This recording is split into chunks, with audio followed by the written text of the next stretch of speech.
cyberpunks and retro nerds, people of all shapes, sizes, colors, and genders. Yeah! Welcome back to Neon Trans! Yeah!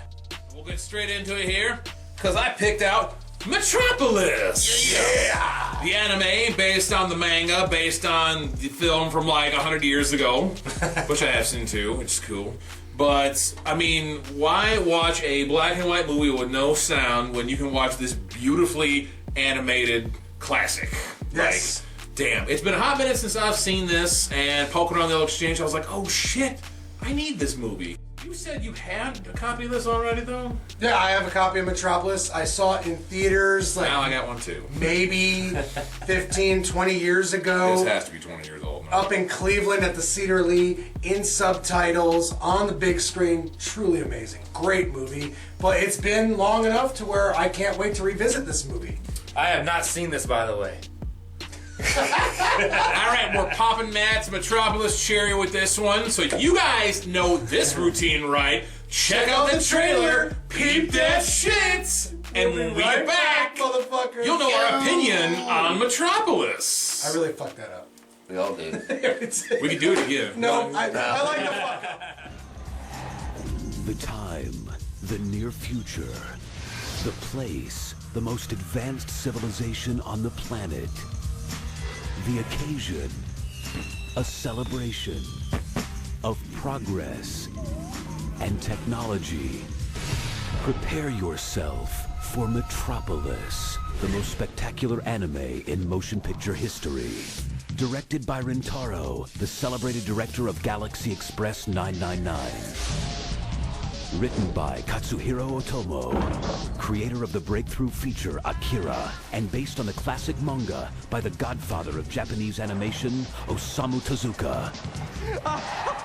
TriStar Pictures proudly presents a futuristic vision where robots have evolved, but mankind has a long way to go.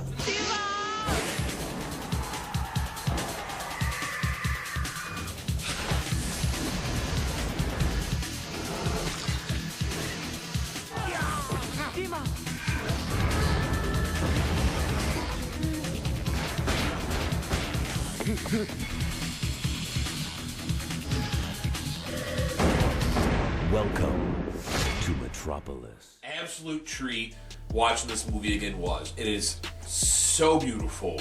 Like, the actual, all of the hand-drawn animation in it and the cinematography and layering to it completely negates any cheesy CGI you might see in it. And a lot of people, you know, especially a lot of younger folks, would probably see it right away because it is kind of obvious in a few spots, not too many. You know, I mean, we obviously know what we're looking for, so we might see maybe a little more than they would, or I don't know, maybe they would see it because it is that obvious. But honestly, like, overall, it's gorgeous. It really is. Like, I thought it was integrated, the CGI was integrated really well into this. They used it tastefully, I thought. I mean, is it a little dated? Sure. You know, I mean, it's 20 years old now.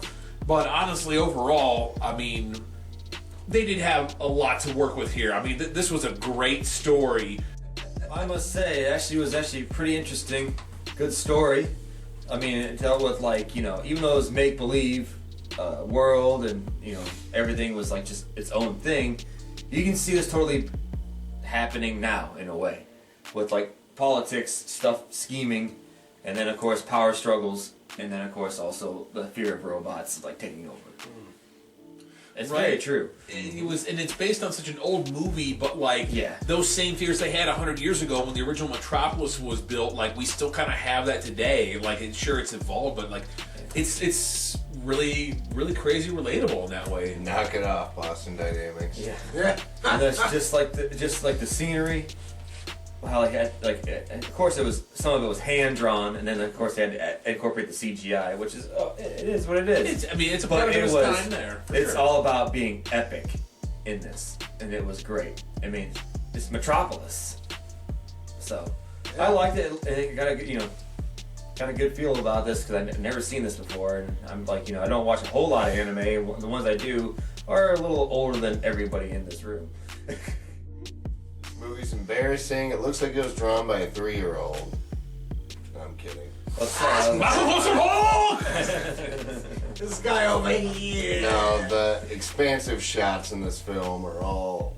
There's too many to count. Tom said he even tried to keep count. There's just too many. Just too many beautiful shots. What were we, like 20 at like a third of the way in? By the very end. Like every 30 seconds, we're like, wow, that looks great. Wow, that looks great. Wow, that's like over and over again. Like, Yeah. Dude, look at that! I mean, look at the details. Yeah, that was me the whole time. The time and effort put into the With good animation on reason. this were amazing. yes. Everything about this is still poignant, like you said. So this means that this is a film that will stand probably strong throughout the test of time. There'll always be some type of struggle with technology and humanity, regardless of if it's an android or trying to freaking just get your Wi-Fi to work. So, yeah, I'm glad to revisit this film. It was a nice movie. I didn't get to see it in theaters when it came out, but I bought it immediately and loved it. As these guys have said, it stands the test of time. This is a great movie.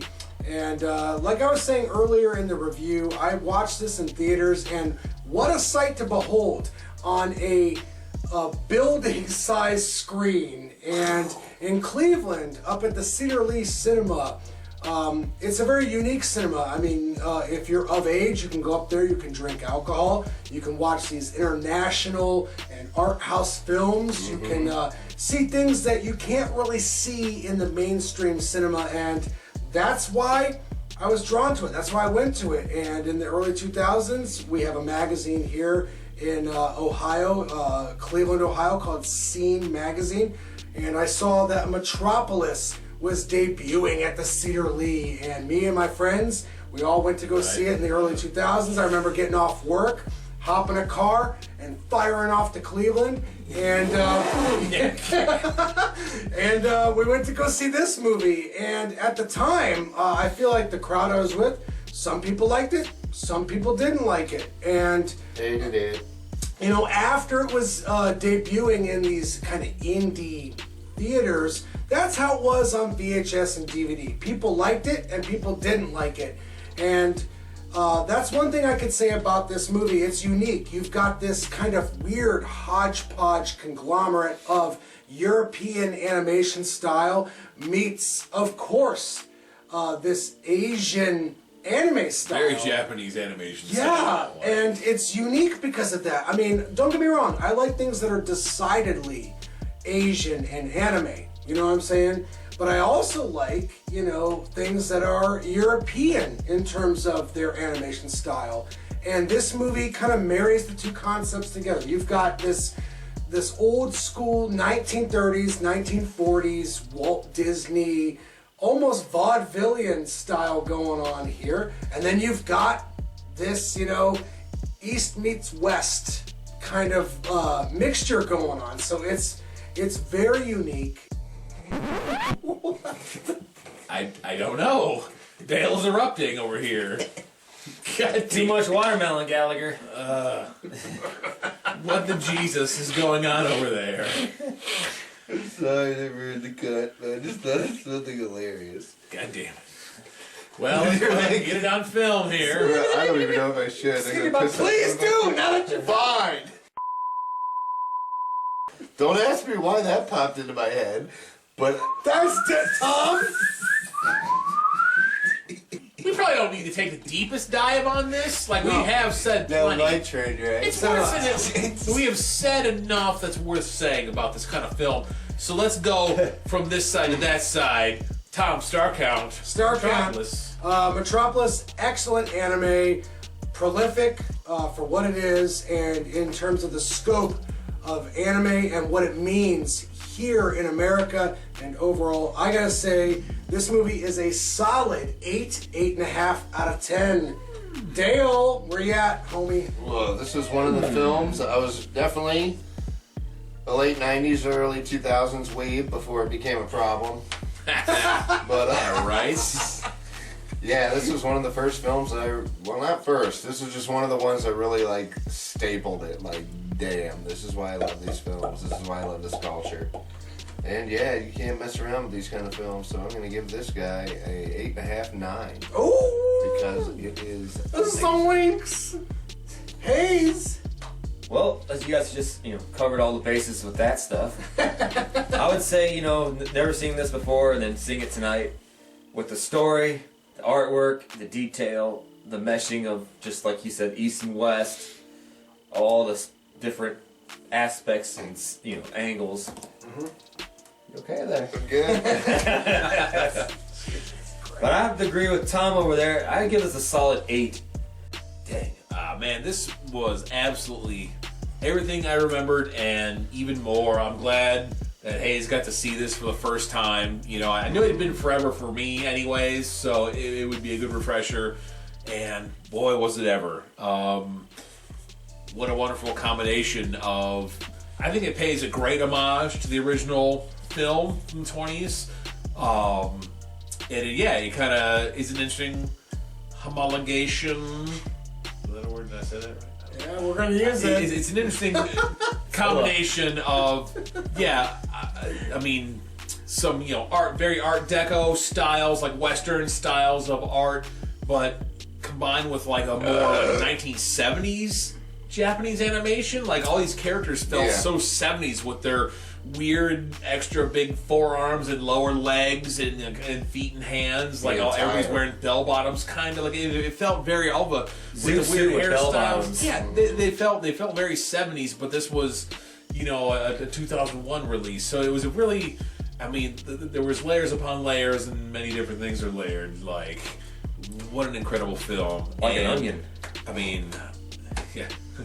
The movie has layers. Like my breath after all these beers. Definitely layers there. Definitely. I can smell all the way over that one. At the end of the day,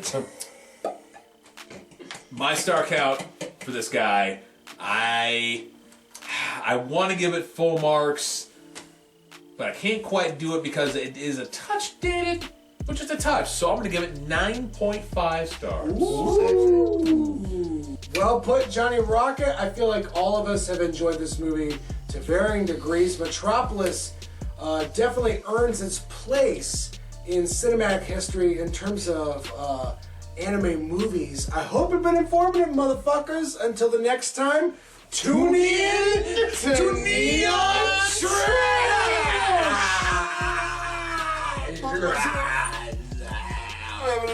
Words, phrases, sentences even.